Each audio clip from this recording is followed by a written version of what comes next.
Oui, parfait. Bien, merci beaucoup, Guillaume. Merci aussi à Jessica, Véronique, Ève et évidemment Isabelle aussi d'être présente.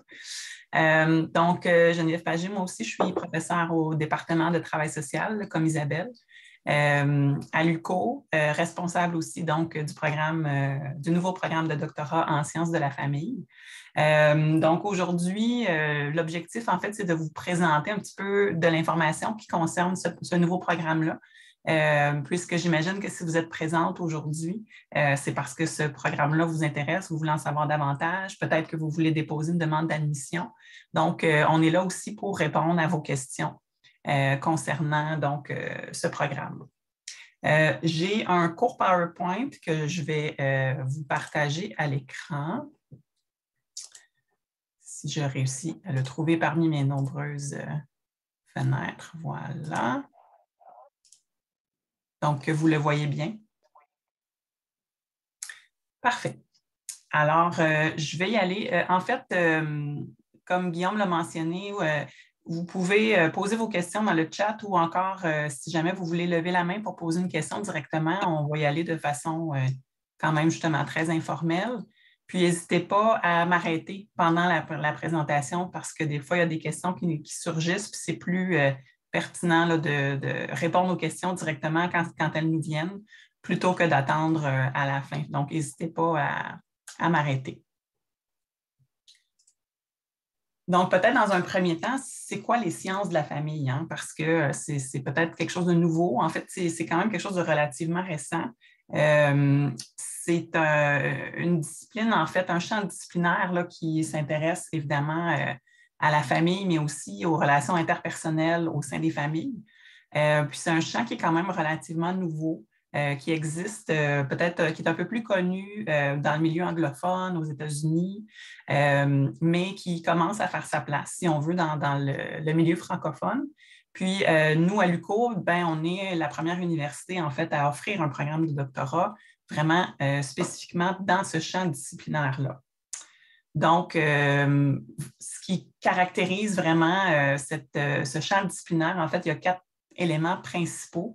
Donc, d'une part, les sciences de la famille vont se centrer sur les relations, donc les relations interpersonnelles au sein des familles.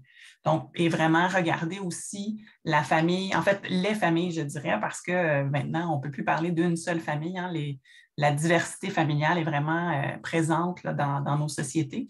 Donc, c'est vraiment de regarder les familles dans leur diversité, mais aussi dans l'évolution, en fait, du cycle de vie familiale. Les sciences de la famille aussi vont reconnaître la centralité des dynamiques, en fait, au sein des familles. Donc, comme je disais, on s'intéresse aux relations au sein des familles, ces relations-là qui sont particulières, qui ne sont pas les mêmes, en fait, que dans n'importe quelle autre relation interpersonnelle. Donc, au sein des familles, il y a vraiment des choses particulières qui se passent. Puis, on vise aussi à ne pas juste regarder les familles sous leur potentiel de facteurs de risque ou de pathologie, mais vraiment aussi s'intéresser aux forces et à la résilience qui est présente au sein des familles. Ensuite, il y a plusieurs disciplines, en fait, qui ont contribué à l'émergence de ce champ disciplinaire-là, qui sont les sciences de la famille. Donc, c'est vraiment ça qui lui donne sa posture interdisciplinaire. C'est aussi pour ça que, par exemple, nous, à l'UQO, on est à l'origine, il y a 2 départements qui ont développé ce programme-là, donc le travail social et les sciences infirmières. Mais on va le voir tantôt, là, on accepte vraiment des étudiants qui proviennent de différentes disciplines parce que c'est justement ça la richesse de ce programme-là, c'est de pouvoir asseoir des gens qui proviennent de disciplines vraiment très variées, mais qui vont tout avoir en commun de vouloir s'intéresser aux familles. Puis, finalement, c'est une discipline aussi, les sciences de la famille, c'est une discipline appliquée. Donc, ça permet aux diplômés d'acquérir des connaissances sur les familles et des compétences pour intégrer, en fait, les données qui vont évidemment être issues de la recherche, mais aussi de s'intéresser à l'intervention et à la prévention auprès des familles, tout ça dans le but vraiment de promouvoir une meilleure santé. Et là, on parle de santé physique, santé mentale, santé sociale, donc au sein des familles. Notre programme, maintenant, plus particulièrement, on s'adresse à des étudiants qui ont réussi un programme de recherche de 2e cycle dans, comme je disais, dans différentes disciplines. Évidemment, on accueille les étudiants de sciences infirmières et de travail social, mais pas uniquement. Donc, on a actuellement, par exemple, dans notre première cohorte qu'on a accueillie cet automne, une étudiante qui a eu un parcours en fait très varié, d'être passée par la politique, les études féministes, la sexologie. Donc, on prend évidemment des étudiants là, qui peuvent provenir aussi de disciplines comme la psychologie, la psychoéducation, l'éducation. Donc, n'importe qui a un intérêt, en fait, pour la famille peut faire une demande d'admission à notre programme. Donc, vraiment dans les sciences sociales, sciences humaines, sciences de la santé aussi. C'est évidemment un programme qui va donner, donc qui donne un grade de PhD. Donc, il y a une thèse de doctorat à réaliser pendant le programme. On a les deux régimes d'études sont possibles, donc autant à temps complet qu'à temps partiel. Les admissions se font au trimestre d'automne seulement. Donc, par exemple, pour l'automne 2022, on prend les demandes d'admission jusqu'au 1er février de cette année. Puis, on admet les étudiants aussi sur nos deux campus, donc à Gatineau et à Saint-Jérôme.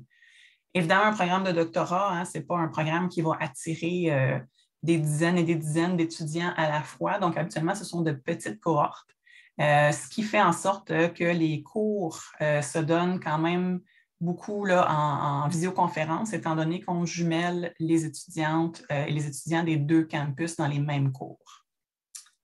On a un contingentement de 15 étudiants pour les deux campus. Donc, c'est le maximum, si on veut, d'étudiants qu'on peut admettre à chaque année. Puis, on a donc accueilli nos premières étudiantes là, cet automne. Ce programme-là, en fait, a deux grands objectifs. On vise donc à former les étudiantes et les étudiants comme futurs chercheurs et chercheuses ou encore des spécialistes de haut niveau qui vont être capables, donc, autant d'utiliser les connaissances théoriques et pratiques sur les enjeux qui vont toucher les familles et donc, plus particulièrement, l'intervention et la recherche auprès des personnes et de leurs familles. Puis aussi, on vise à former ces spécialistes de haut niveau pour être capable aussi de développer, d'implanter, d'analyser et d'évaluer des innovations sociales et des innovations en santé aussi, donc des interventions, des programmes, de la prévention aussi au niveau des politiques publiques. Donc, vraiment, tout ça dans le but de contribuer au développement et au mieux-être des familles contemporaines. Nos étudiants et étudiantes, à leur sortie, donc les finissants du programme, en fait, qu'est-ce qu'ils vont avoir de plus en terminant ce programme-là?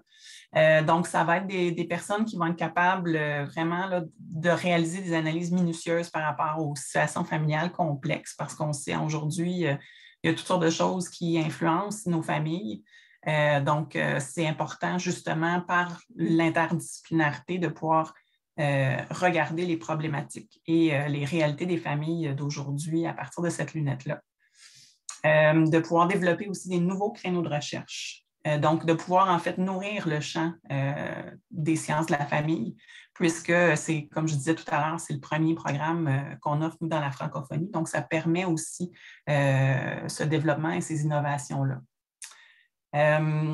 Les finissantes et finissants vont aussi pouvoir offrir un soutien à des équipes professionnelles, mais aussi peut-être dans le milieu clinique, en recherche aussi, pour vraiment nourrir sur une meilleure compréhension des phénomènes familiaux actuels. De porter aussi un regard novateur qui va réussir en fait à suivre aussi les trajectoires des familles. Donc, dans l'évolution, si on a juste à penser à la pandémie actuellement, la pandémie de COVID-19, comment ça affecte nos familles, les différentes vagues, les différentes modalités aussi que les gouvernements mettent en place, comme l'école à la maison, le télétravail. Donc, clairement, nos étudiantes et nos étudiants peuvent contribuer à la réflexion autour de ces enjeux-là. La création, la collaboration aussi au développement des politiques familiales. Donc, évidemment, là, en ayant un doctorat en poche, ben, on peut être aussi amené à travailler auprès d'organismes ou de ministères, que ce soit au niveau fédéral ou provincial, pour vraiment faire partie, en fait, des décideurs et des personnes qui vont vraiment avoir une influence sur ces politiques-là. Permettre aussi de développer des formations qui sont adaptées aux sciences de la famille, puis aussi dans les différents secteurs d'enseignement et d'éducation. Donc, oui, au collégial et au niveau universitaire, par exemple, mais ça peut quand même aussi toucher d'autres secteurs d'enseignement. Puis, évidemment, de pouvoir aussi contribuer à l'élaboration de programmes d'intervention qui vont soutenir les familles, comme on disait tout à l'heure, qui peuvent vivre des situations complexes. Donc, ça ouvre la porte sur différents milieux d'emploi aussi. Donc, on peut penser aux établissements qui sont dans le réseau de la santé et des services sociaux. Dans les CIS et les CIUS, actuellement, par exemple, on engage des gens qui peuvent avoir un doctorat dans des postes de cadre, par exemple, justement pour réfléchir et contribuer au développement des services, au développement aussi des politiques, donc comme je disais tantôt, dans les ministères ou les organismes fédéraux et provinciaux. On peut quand même penser aussi au secteur privé ou à but non lucratif dans les ordres professionnels, par exemple, ou encore dans des agences fédérales ou provinciales qui peuvent avoir besoin de gens qui ont cette spécialité-là d'avoir en fait une spécialité au niveau des familles. Puis évidemment, les établissements d'enseignement au niveau collégial, au niveau universitaire, donc une carrière en recherche, par exemple, comme prof d'université, si c'est quelque chose qui vous intéresse, bien évidemment, c'est un doctorat qui vous ouvre des portes et dans le fond, qui peut vous ouvrir des portes dans différents départements, puisque comme c'est un doctorat interdisciplinaire, bien, ça peut donc vous ouvrir des portes dans plus d'un département. Concernant nos conditions d'admission, donc en fait, on a une seule base d'admission qui est sur la base des études universitaires. Donc, on prend des étudiants qui ont une maîtrise, travail social, sciences infirmières ou disciplines connexes dans les sciences sociales, sciences humaines ou encore en santé, avec une moyenne d'au moins 3,2 sur 4,3. On demande dans la demande d'admission, en fait, de remplir un formulaire pour montrer qu'il y a déjà un ou une professeure qui accepte de vous diriger au niveau de la thèse de doctorat. Donc, sur le site web du doctorat, la page web du doctorat en sciences de la famille, il y a déjà une liste de différents professeurs qui sont habilités à soit diriger ou co-diriger des étudiants. Mais je vous dirais que vous n'avez pas nécessairement à vous restreindre à cette liste-là, c'est-à-dire qu'il est toujours possible pour des professeurs de l'université de faire ces demandes d'habilitation-là. Donc, comme on est un nouveau programme aussi, on est encore en train de recruter des nouveaux professeurs qui peuvent diriger des étudiants. Donc, ça peut être possible qu'il y ait des professeurs qui se rajoutent à cette liste-là en réalité et qui vont provenir de différents départements de l'université. On regarde dans votre demande d'admission aussi, si vous avez suivi des cours de premier ou de deuxième cycle en lien avec la famille, puisque si jamais il y avait des manques à ce niveau-là, il pourrait y avoir des cours d'appoint qui vous seront suggérés au moment de l'admission. Et puis, évidemment, comme c'est un doctorat, un PhD, ou dans lequel il y a une thèse à réaliser, donc ça veut dire que vous aurez à faire de façon autonome une démarche de recherche. Donc, on vérifie aussi que vous avez suivi des cours, que vous avez une expérience en recherche, que vous avez fait un mémoire, par exemple, de maîtrise. Si jamais ce n'était pas le cas, puis que vous avez une maîtrise davantage avec un profil stage, bien, il peut y avoir à ce moment-là une admission conditionnelle à suivre une propédeutique avant d'entrer officiellement au doctorat pour justement vous permettre d'aller chercher ces acquis-là qui pourraient vous manquer. Puis évidemment, on regarde aussi est-ce que vous ayez une bonne compréhension de l'anglais écrit, puisque il peut y avoir des lectures en anglais, il va y avoir aussi, évidemment, dans vos recherches, là, à partir du moment où vous allez documenter une problématique en particulier, il y a quand même beaucoup de littérature qui s'écrit en anglais. Donc, c'est important de pouvoir avoir accès à cette littérature-là. Un petit mot aussi sur la possibilité de financement pendant les études. En fait, il y a différentes sources de financement possibles. Nous, à l'UQO, pour chaque admission, pour chaque année d'admission, il y a une bourse d'encouragement aux études, donc qui est accordée à un ou une étudiante. Donc, il y en a il y a une de ces bourses-là qui est réservée pour les étudiants au doctorat en sciences de la famille, qui va être attribuée au moment de l'admission. Donc, ce n'est pas une bourse à laquelle vous avez besoin d'appliquer. C'est vraiment une bourse qui est donnée automatiquement parmi tous les étudiants qui font une demande d'admission et qui sont admis. On a aussi la Fondation Gluco qui peut offrir des bourses aux étudiants. Il y a évidemment les différents professeurs aussi qui travaillent pour qui les étudiants peuvent travailler, qui ont des subventions de recherche, qui peuvent embaucher en fait des assistants de recherche. Donc, ça aussi, ça permet d'acquérir une expérience qui est vraiment très, très pertinente au niveau du doctorat, puisque ça permet de faire faire l'essai ou en tout cas l'exercice de savoir qu'est-ce que ça veut dire de travailler en recherche. Donc, ça peut être une façon aussi d'aider au financement des études. Puis, évidemment, on encourage aussi nos étudiantes et étudiants là, au moment de l'admission et de leur première année dans le programme à déposer des demandes de bourse aux différents organismes subventionnaires, donc Fonds de recherche du Québec, Conseil de recherche en sciences humaines du Canada, les instituts de recherche en santé aussi. Donc, pour évidemment tenter de pouvoir avoir un soutien financier là, au moment des études. Je vais m'arrêter là parce que je veux surtout pouvoir vous entendre puis répondre à vos questions parce que vous avez certainement des questions plus spécifiques. Mais sinon, vous avez quand même là mes coordonnées. Donc, autant téléphone, même si je ne suis pas à mon bureau, je prends quand même mes messages et je peux retourner les appels. Sinon, on a un courriel aussi qui est dédié spécifiquement au doctorat, donc doctoratfamille@uco.ca. Il y a autant moi que Gabriel Garnier, qui est le technicien en administration, qui m'aide au niveau de la gestion de ce programme-là, qui peuvent répondre à vos questions à partir de ce courriel-là. Donc, voilà. Donc, je vais arrêter le partage d'écran pour vous voir. Puis, je vous invite donc à poser vos questions.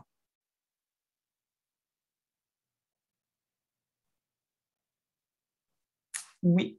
Ah, là, c'est mêlant, il y a 2 Isabelle Côté qui s'écrivent pareil en plus. Mais vas-y. C'est Flavie, tu as levé la main. Oui, mais tu t'appelles Isabelle Côté en ce moment, donc c'est pour ça que je dis ça. Je m'appelle Isabelle Côté, mais en tout cas, je voulais savoir les documents qui sont requis lors du processus d'admission, comme les lettres de recommandation, tout ça, c'est mentionné où? C'est sur le site, en fait, de l'UQO. Quand vous allez pour remplir, en fait, une demande en ligne, okay. Normalement, il y a un lien cliquable là, quelque part qui dit pièces requises. Puis là, en cliquant sur ce lien-là, ça vous amène à une page où il y a les documents un peu génériques, si on veut, là, qui sont requis pour toutes les demandes.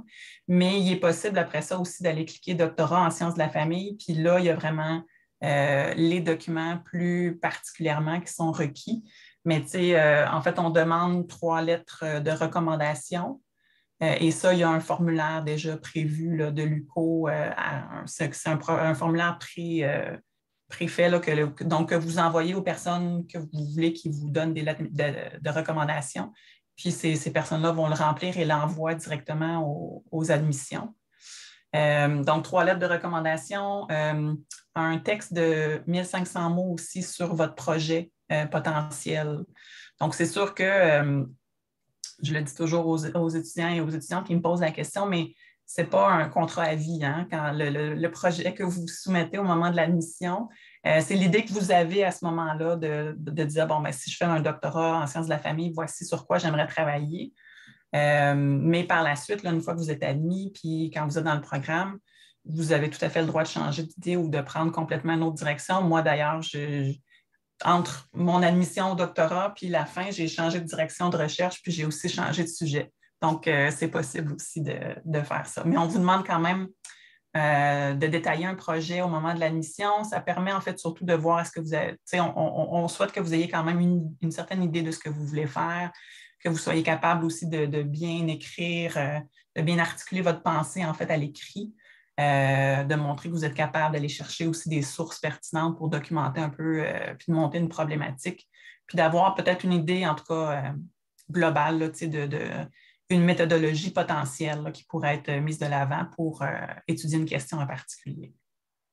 Geneviève, je ne sais pas si je peux compléter. Si vous avez déjà aussi vous devez de toute façon avoir votre direction là, au moment de votre admission.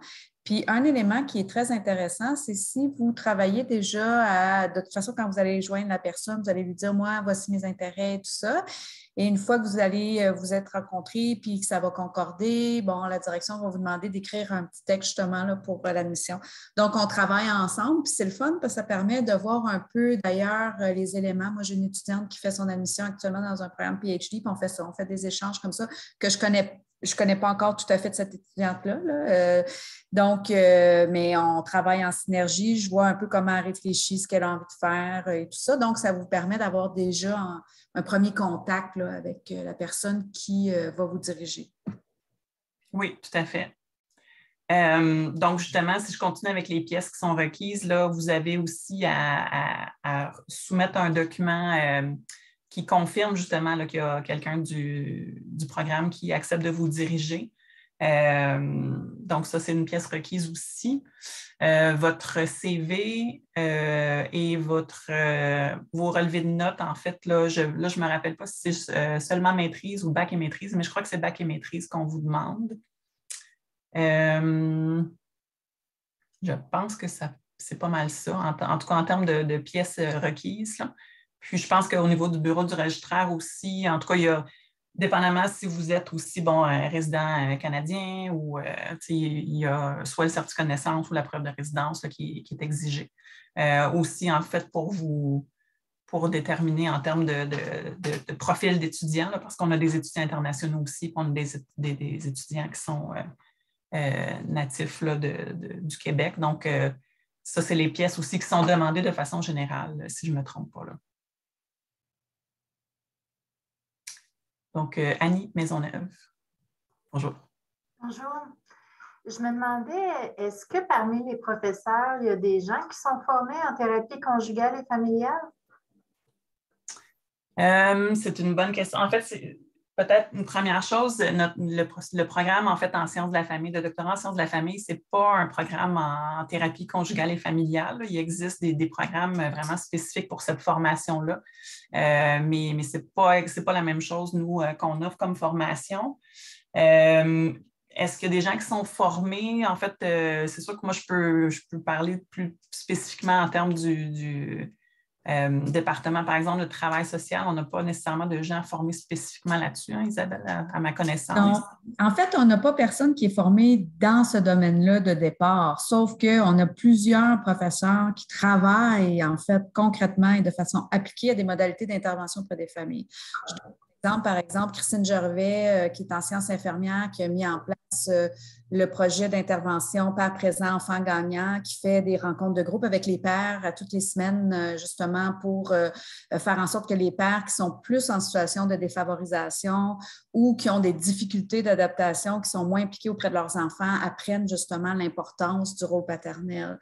Francine de Montigny, qui a mis en place et qui est très, très connue sur le sujet, là, qui travaille sur les questions de morti-naissance et qui anime depuis 15 ans, 20 ans au moins, des groupes de soutien pour parents endeuillés là, qui ont perdu un bébé en cours de grossesse ou dès la naissance. Chantal Verdon, qui s'intéresse au deuil auprès des familles et qui travaille, elle aussi, au niveau du groupe d'intervention auprès de parents qui ont vécu une mort traumatique, en fait, de leurs enfants, des morts traumatiques qui auraient pu faire les médias. Je donne un exemple comme ça. Le drame incroyable qu'on a vu hier au Lac-Saint-Jean, par exemple, la maman survivante pourrait faire partie de son groupe. Je dis pas, évidemment non, mais je donne un exemple comme ça là, sur le genre de deuil qu'elle travaille. OK?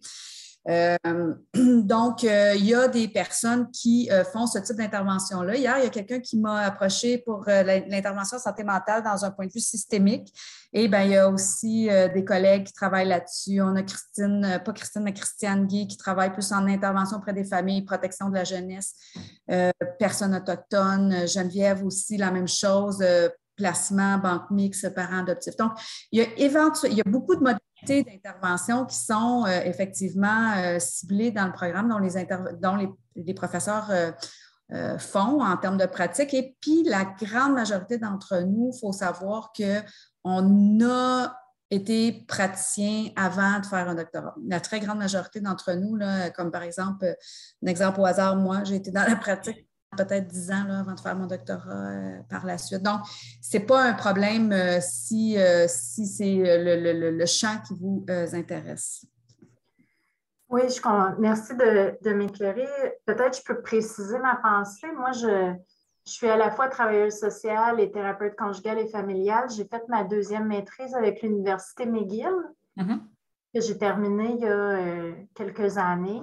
Donc, moi, c'est sûr que c'est le côté plus intervention et implantation de services qui m'intéresse davantage, notamment en constatant l'anomie de services en thérapie conjugale et familiale dans les réseaux publics qui forcent les familles, en fait, à les consulter au privé. Et là, je me questionne, en fait, c'est peut-être pas pertinent non plus, là, je sais pas, mais je me questionne à savoir comme si mon directeur ou ma directrice qui m'accompagne dans ce contexte-là, je ne sais pas, On a quand même des professeurs qui ont développé de l'expertise justement dans le développement de programmes ou d'intervention ou dans l'évaluation aussi de programmes de prévention et d'intervention.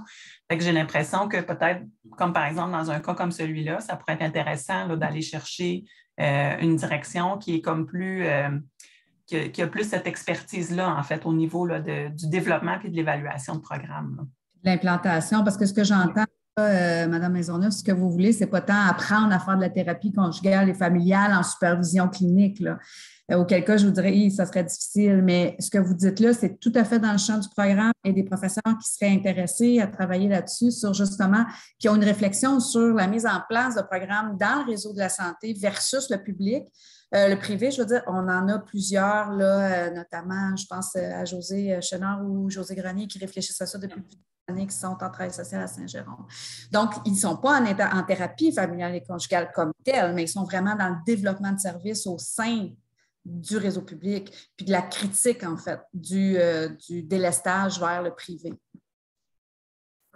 D'accord, merci.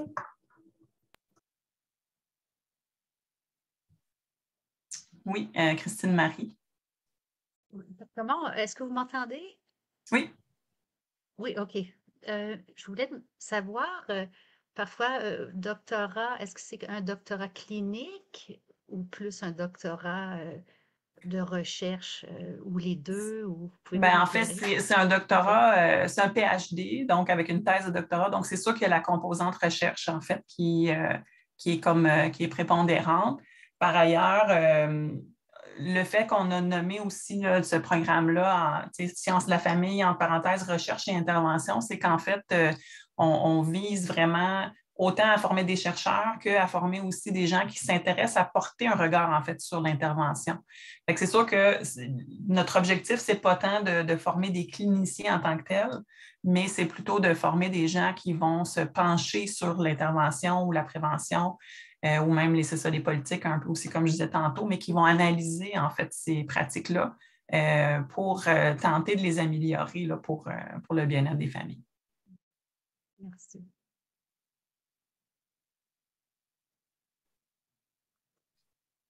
Une autre question? Oui, bien sûr. Vous dites temps plein, temps partiel, comment vous voyez ça et le temps alloué pour terminer ce contrat, ce projet? Est-ce qu'il y a un maximum de temps ou autre? Oui, bien sûr. Oui, donc, en fait, c'est ça, cheminement à temps complet ou temps partiel. En fait, c'est sûr qu'au doctorat, c'est quand même un peu différent que des programmes de premier cycle, par exemple. C'est-à-dire que vous avez quand même une certaine latitude là, en fonction aussi de vos autres engagements de vie pour compléter un peu à votre propre rythme. Fait que ça peut être de faire habituellement, les étudiants, par exemple, à temps partiel, vont faire un cours par session. Puis à temps complet, on fait 2 cours par session, en fait. Donc, ce n'est pas nécessairement non plus, ce n'est pas 5 cours là, par session, ce n'est pas comme un programme de premier cycle. Il y a l'équivalent de 7 cours, en fait, là, 21 crédits de scolarité. Là-dedans, en fait, il y a des cours qui sont donnés en séminaire en groupe. Il y a des cours aussi qui sont comme plus en supervision individuelle. Et puis, il y a aussi là, un cours de laboratoire là, qui permet aux étudiants et aux étudiantes de faire l'expérience, en fait, de s'intégrer dans une équipe de recherche ou en tout cas une infrastructure de recherche pour vraiment là, vivre la réalité, en fait, là, de la vie d'une personne qui fait de la recherche. Donc, ça, c'est particulier aussi à notre programme. Ce n'est pas dans tous les programmes de doctorat nécessairement qu'il y a cette opportunité-là. Et puis, après ça, c'est la thèse de doctorat. Et là, ça aussi, c'est très variable d'une personne à l'autre. Ça dépend là, de l'ampleur, en fait, de la recherche que vous menez. Ça peut dépendre si c'est s'il y a une collecte de données, si c'est de l'analyse de données secondaires, et puis le temps que ça prend aussi à recruter et à analyser tout ça. Donc, ça peut être très variable, mais à l'UQO, en fait, il y a un maximum de 5 ans pour compléter un programme à temps complet ou de 8 ans pour un programme à temps partiel. Merci.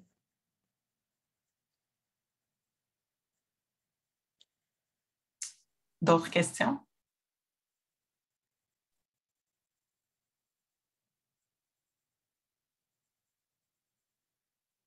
Peut-être que je pourrais rajouter 1 ou 2 informations sur le contenu des cours, en fait. Peut-être que ça peut vous intéresser, le contenu des cours et les travaux, le type de travaux, en fait, sur lesquels on demande aux étudiantes de se pencher. Ce sont beaucoup des travaux qui sont très appliqués, en fait, et qui sont très en lien avec ce qu'on souhaite que nos gradués là, puissent se prononcer. Tu sais, je donnais, comme dit Geneviève, on veut que les gens ne soient pas nécessairement on ne forme pas la clinique comme telle, mais des gens qui réfléchiraient à la clinique. Dans un idéal, la personne qui est responsable, c'est quoi son titre exactement qui a été nommé suite à la commission Laurent là, pour la DPJ, la personne la directrice nationale de protection de la jeunesse. Ce serait quelqu'un, par exemple, le genre de travail qui pourrait être un débouché pour nos gradués. Donc, conséquemment, les travaux qu'on demande, c'est des travaux qui sont très appliqués en lien avec comment, par exemple, réfléchir à l'application, je donne un exemple comme ça, des recommandations du rapport Laurent.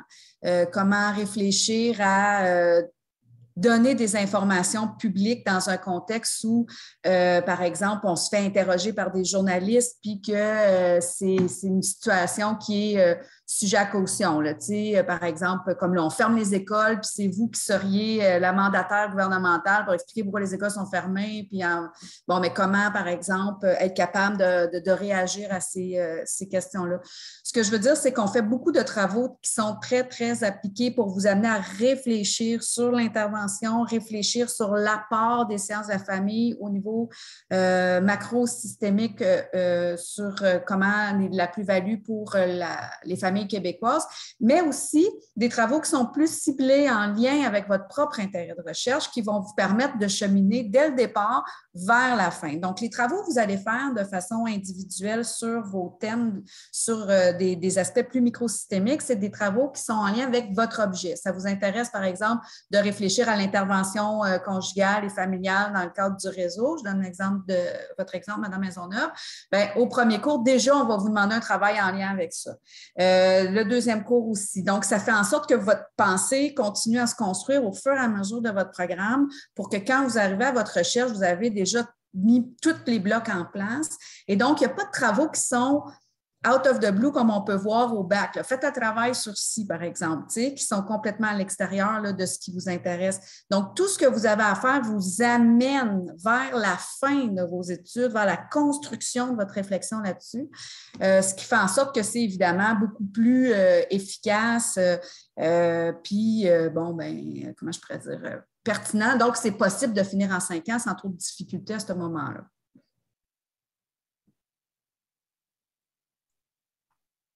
Oui, Annie Maisonneuve, oui. En lien avec ce que vous venez d'expliquer, Mme Côté, est-ce que c'est possible d'avoir un côté laboratoire à la collecte de données? C'est-à-dire que moi, c'est quelque chose que j'ai trouvé difficile, en fait, à ma première maîtrise, de faire une recherche qui n'aboutit pas sur quelque chose de concret.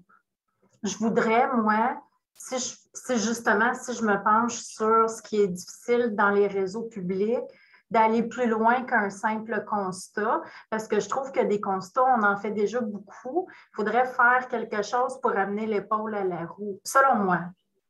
Donc, moi, si je me penche sur le juste value de ça, ce que j'aimerais, en fait, c'est proposer un programme d'intervention familiale, chapeauter ça, superviser ça, faire quelque chose qui apporte quelque chose à mon milieu. Je trouve qu'en Outaouais, on est parfois à la remorque du changement, puis on manque de concret en intervention parfois, surtout quand ça en vient à ce champ d'expertise-là, je trouve. C'est mon observation. Tout à fait, c'est super intéressant. Puis effectivement, je pense qu'un peu comme je le mentionnais au début de la présentation, hein, une des particularités des sciences de la famille, c'est d'être justement un champ disciplinaire qui est appliqué, qui vise vraiment à apporter des changements concrets aussi pour le mieux-être des familles. Fait que je pense que ça pourrait tout à fait être envisageable, en fait, là, de réfléchir à un projet de thèse autour de l'implantation, justement, là, d'une forme d'intervention, puis qu'à ce moment-là, dans le cadre de votre thèse de doctorat, que vous puissiez, c'est ça, implanter puis évaluer l'implantation, en fait, de cette intervention-là. Puis, c'est sûr que des fois, on a envie de faire quelque chose de, justement, c'est ça, de gros et d'innovateur dans une thèse, mais je pense que ce qu'on rappelle souvent aux étudiants, puis ce qu'on s'est fait dire, nous, quand on faisait nos thèses aussi, c'est que la thèse, c'est un élément, en fait, d'une carrière. Hein. Fait qu'après ça, une fois votre doctorat en poche, bien, rien ne vous empêche, en fait, là, de pouvoir, vous allez avoir créé des liens probablement aussi avec les milieux, puis puis votre notoriété aussi va avoir commencé à se faire. Donc, à ce moment-là, vous pouvez continuer même après pour s'assurer, en fait, là, d'une pérennité là, de cette intervention-là aussi, pour pas que ça meure à la fin de votre thèse de doctorat. Là. Je pense que les étudiantes qu'on a actuellement aussi, là, c'est ça, sont quand même où leurs projets sont très ancrés aussi là, dans chacune dans des réalités différentes, évidemment, mais l'objectif là, des étudiantes qu'on a actuellement, puis je pense que c'est souvent ce qu'on rencontre aussi, en tout cas en travail social, en sciences infirmières, puis je suis convaincue dans d'autres disciplines aussi, mais c'est cette idée de vouloir, en fait, mener à terme un projet qui, ultimement, va avoir des retombées concrètes. Là. Nous, ça nous allume aussi beaucoup comme professeurs d'avoir ces étudiants-là puis de pouvoir contribuer à ces projets-là. Oui, Geneviève. Allô, salut tout le monde. Alors, moi, je vais avoir peut-être une situation à discuter un peu plus en privé là, avec toi, Geneviève, parce que j'ai un parcours vraiment particulier. J'ai commencé un doctorat il y a 10 ans dans une autre université. J'ai tout fait ma scolarité, mon examen de synthèse, mon projet de thèse, mes données, presque, même quelques publications. Enfin, bref, vous êtes bien placé, vous qui avez un doctorat, pour savoir qu'un doctorat inachevé, c'est un boulet qu'on tire. on commence notre doctorat, mais quand on ne le finit pas, on dirait qu'on ne sort jamais de cette boîte-là. Donc, j'ai vraiment le désir de poursuivre et de terminer cette thèse-là, mais évidemment, ça suppose plein de questionnements pour moi compte tenu de mon parcours particulier.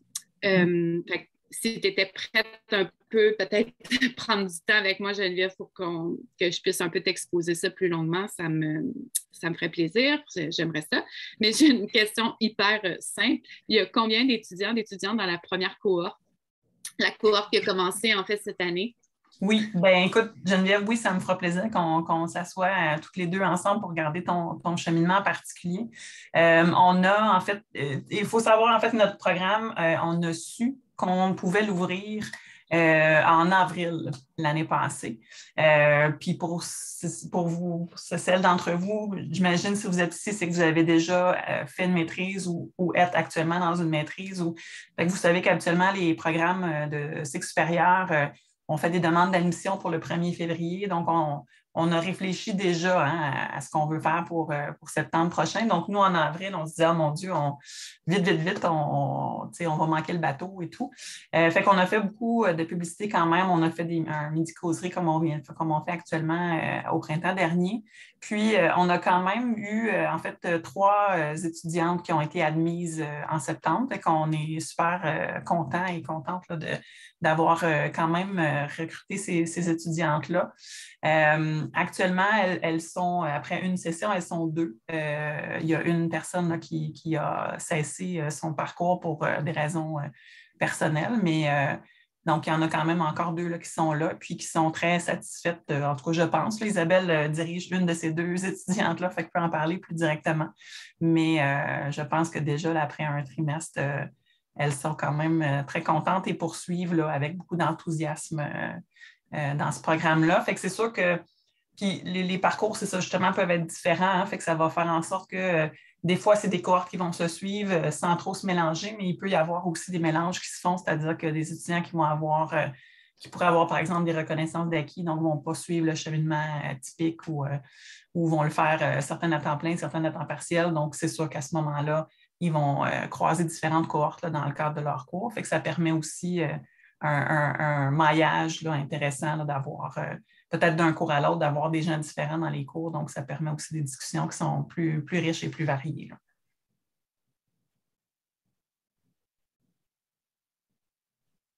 Fait que si tu veux, Geneviève, on s'écrira après là, pour se donner un petit rendez-vous.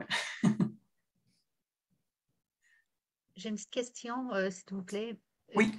Les premiers crédits, là, vous avez dit 21 de crédits de base, hein? De scolarité, ça peut oui. être sur 2 ans? Ou en fait, oui, c'est ça. À temps complet, normalement, ça prend 2 ans là, pour compléter ces crédits-là. Sinon, à temps partiel, ça peut être un peu plus long aussi. Oui, OK. Puis, vous suggérez combien de temps par semaine, d'allouer combien de temps, si supposons que c'est à temps plein? 2 crédits, 2 cours par session, semestre, il faut quand même mettre plusieurs heures de travail.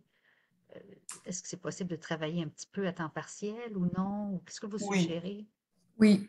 Peut-être je peux répondre, Geneviève, vu que j'enseigne le cours. Dans le programme, on a 2 personnes actuellement qui ont 2 profils différents. Une qui est maman de 2 jeunes enfants qui enseigne elle-même et puis qui fait le programme. L'autre qui travaille 5 heures par semaine, 17 heures, je pense, dans un projet de recherche, dans un de mes projets de recherche.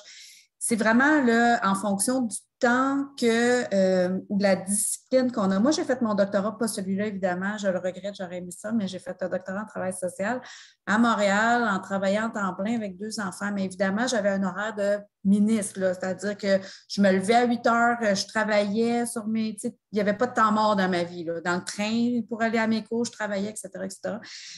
À partir du moment où on a un horaire très cadré, puis qu'on circonscrit cet horaire-là avec une discipline, puis qu'on voit le doctorat comme un travail à temps plein, il n'y a pas vraiment de problème à travailler d'autres heures dedans, là, travailler par exemple 2 journées par semaine. Il faut savoir que le doctorat, l'horaire est fait de telle sorte aussi à faciliter la vie des étudiantes. On n'en a pas parlé, mais comme par exemple, le cours se donne sur toute une journée. Mais ce n'est pas une journée le matin puis une journée l'après-midi pour l'autre cours, en fait, pour éviter que, tu sais, des fois, notre cerveau switché d'un sujet à l'autre en juste 1 heure de dîner, ça peut être un peu plus complexe. Donc, une journée complète, le mardi, c'est le cours en jeu interdisciplinaire, par exemple. L'autre mardi, c'est l'autre cours. Et là, les 2 cours s'intercalent comme ça d'une semaine à l'autre, ce qui donne toujours 2 semaines entre chaque cours pour les lectures et tout ça, et qui permet aussi vraiment d'être une journée vraiment immergée dans le thème qu'on voit. Et on s'aperçoit que pour les étudiantes, c'est beaucoup plus simple, d'ailleurs, de bien intégrer le contenu. Donc, ça, c'est un élément qui est important. C'est sûr qu'en termes de travaux, la charge de travail, c'est les lectures. Il y a quand même, on va pas se mentir, il y a de la lecture quand même beaucoup. Mais cette lecture-là, habituellement, les étudiants, en tout cas, le feedback qu'on a, c'est des lectures qui sont utiles, qui sont intéressantes, qui permettent de cheminer, qui sont reprises en classe aussi, qui ne sont pas juste out of the blue comme ça. Et comme un programme de doctorat, c'est très différent des programmes de premier ou de deuxième cycle, dans le sens où les professeurs s'ajustent beaucoup à la cohorte qui sont présentes. Tu sais, je veux dire, vous êtes 4, 5, 10, c'est plus facile de s'ajuster que 60. Tu sais, à 60, ben, la date limite, c'est ça, puis c'est ça. Alors que nous autres, au doctorat, par exemple, dans mon cours, aux étudiantes, on a dit, ben, écoutez, on va être honnête, là, même si je vous demande le travail le 10, moi, je ne corrigerai pas ça avant le 20. Voulez-vous jusqu'au 20? Oui! Donc, c'est un exemple là, parmi d'autres là, qui est beaucoup plus négocié, en fait, avec les étudiants. Donc, on est plus à un niveau de mentorat que d'enseignement au doctorat. Hein. C'est plus dans cette optique-là. On est des collègues, on a de l'expérience dans la pratique, tout le monde. On est à peu près au même niveau. C'est juste que nous, on est avancé plus en recherche. Je ne sais pas si vous voyez un petit peu la différence de posture. Est-ce que je peux vous demander ce que ça a apporté dans votre vie comme changement le plus important dans votre vie?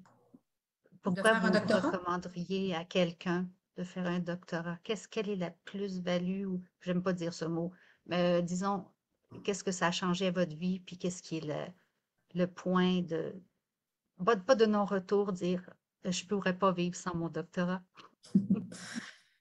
Je dirais personnellement que j'ai trouvé que c'était un accomplissement incroyable de compléter cet élément-là ou d'avoir à réfléchir par moi-même sur un thème qui m'intéressait personnellement. Mon doctorat, je l'ai fait sur les familles lesbo-parentales dont les enfants sont nés d'un donneur connu. Et tout le reste de ma carrière s'est développé par la suite. Tous mes autres projets de recherche ont découlé de ce projet-là.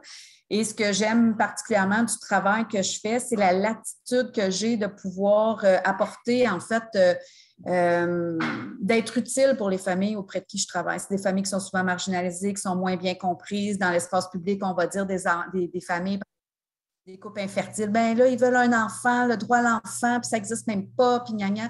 Puis d'être capable de, tu sais, ou les couples qui ont des enfants avec une mère porteuse, bien, ils les exploitent et tout ça. Puis d'être capable de dire, bien non, voici comment ça se passe dans la vraie vie, voici comment donner une voix, en fait, aux personnes concernées par ces sujets-là qu'on entend peu. Moi, je trouve ça hyper valorisant, super intéressant. Je fais beaucoup de recherches appliquées par et pour les populations. Geneviève, on en a un projet d'ailleurs avec la DPJ sur les représentations de la DPJ avec les couples de même genre. Écoute, on s'assoit avec le milieu, c'est quoi vos besoins de recherche? OK, commençons une recherche dans ce contexte-là, c'est super le fun. Donc, pour moi, ce que ça m'a apporté, c'est vraiment ça, c'est cette capacité-là d'avoir une très grande latitude en termes professionnels, parce que, en fait, c'est moi qui décide là, globalement ce que je fais comme travail. Donc, ça, j'aime beaucoup ça. Et c'est un travail aussi qui peut être, tu sais, je pense à une copine qui fait la même chose au CIS, c'est la même chose en tant que gestionnaire de programme, elle aussi, réfléchir au programme. On a fait notre bac maîtrise ensemble, elle et moi, réfléchir à l'application des programmes, à comment on peut desservir le territoire en matière de santé mentale. Elle, c'est son champ. Elle adore ça justement pour ça, parce qu'elle a l'impression d'être très appliquée, là, tu sais. Merci. Tout à fait. Puis je pense que, tu sais, l'aspect intéressant, en fait, de pouvoir, en quelque part, de se payer le luxe là, de faire un doctorat, c'est justement de s'accorder pendant ces années-là, tu sais, du temps justement pour réfléchir, pour lire davantage, pour s'informer, pour discuter aussi de ces enjeux-là qui nous intéressent. Parce que rendu à ce niveau-là aussi de doctorat, bien, chacun est vraiment passionné par son sujet, puis tu sais, croit aussi en l'importance de son sujet. Fait que d'avoir des discussions très, très animées avec des collègues, tu sais, sur différents points de vue, puis de se nourrir aussi mutuellement là, dans ces échanges-là, c'est vraiment, ça nous amène à grandir, je pense, là, tu sais, oui, professionnellement, mais personnellement aussi, d'en arriver en fait à puis comme Isabelle l'a mentionné, arriver à cet accomplissement-là aussi à la fin, là, de pouvoir déposer et soutenir sa thèse de doctorat, c'est quand même un très beau moment. En tout cas, moi, dans les gens que je connais qui ont fait des doctorats, c'est un moment marquant habituellement. Donc c'est peut-être ce que j'ajouterais là, par rapport à ce qu'Isabelle a mentionné. Pour l'anecdote, quand j'ai déposé ma thèse, mon plus jeune avait 8 ans, il m'a dit « Ah, maman, là, tu as terminé ton devoir? » Là, j'ai dit « Oui. En tout cas, moi, ça me prend beaucoup moins de temps que toi, tu remarqueras. » À faire mes devoirs.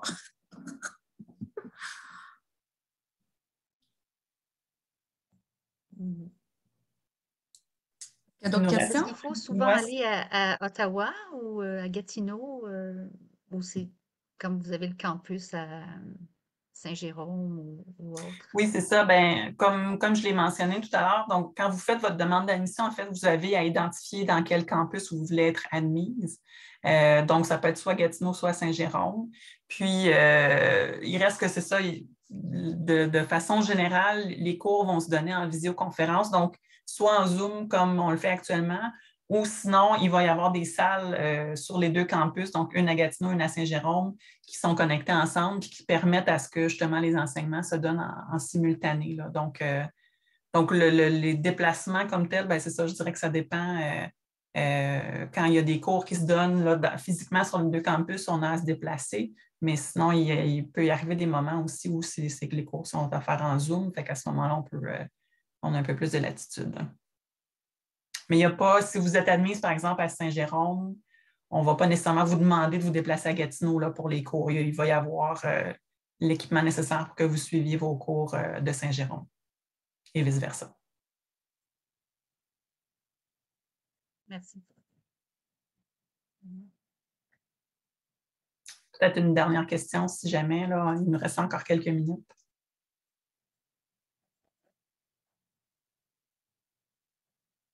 J'ai une question. Si vous prévoyez avoir 15 étudiants, passer de 2 étudiants à 15, ça demande quand même une adaptation. Est-ce que vous sentez que pour faire face aux demandes, ça va être un défi additionnel ou qu'est-ce que vous entrevoyez comme possible, pas pépin, mais possible difficulté? Ben, en fait, la formule des cours, là, c'est ça, est en mode séminaire. Je pense qu'à la limite, s'il y a une année où on atteignait 15 nouveaux étudiants ou nouvelles étudiantes, ben, à ce moment-là, peut-être même qu'on pourrait penser à ce que les cours soient dédoublés sur chacun des campus pour permettre du présentiel. Mais normalement, en fait, 15, c'est un peu comme, c'est ce qu'on s'est imaginé comme notre capacité maximale, si on veut, ou en tout cas, là, parce que ça prend aussi des professeurs qui sont prêts à évidemment encadrer chacun de ces étudiants et étudiantes-là. Là. Mais je pense qu'au niveau de la formule du cours comme tel, là, en fait, c'est sûr qu'à deux, on fait peut-être le tour rapidement, ou en tout cas, ça change un peu la dynamique en fonction que si on est 2 ou 5 ou 10. Mais sinon, les formules de séminaire se prêtent quand même bien parce que ça reste un petit groupe de personnes quand même. Mm-hmm.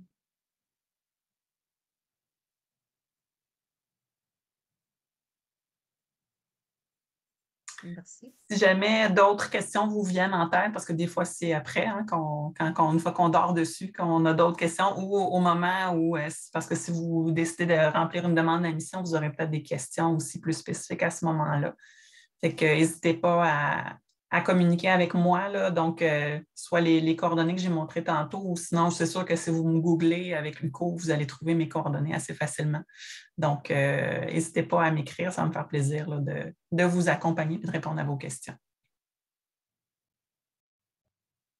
Super. Merci beaucoup. Bien, merci pour votre présence aujourd'hui, c'était super. Merci, en espérant vous voir en septembre.